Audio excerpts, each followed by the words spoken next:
მე ყოველთვის მახსოვს რომ რაღაც იყო პრობლემა ჩემს ცხოვრებაში, მაშინ სტიხარში ვიყავი, არც იყავი ხელდასხმული და ოჯახური პრობლემა იყო და სასწრაფო ჭირდებოდა თანხა რაღაც.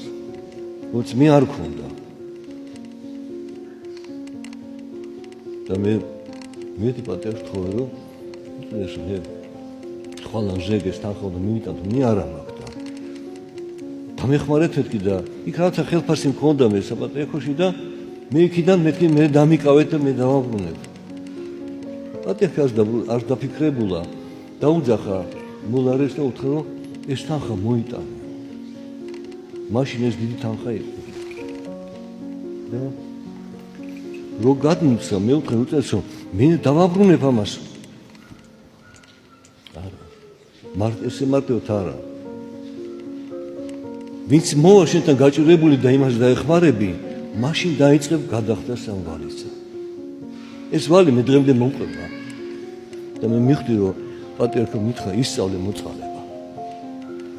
იმიტომ ღმერთი მოწყალია და თუ შენ თვითობრად არ მიემსგავსე უფალს, მაშინ როგორ იქნები შენ უფალთან? შენ უფალი გინდა, უნდა ემსგავსო მას. და ეს გაკვეთილი ჩამოიტანა პატრიარქმა.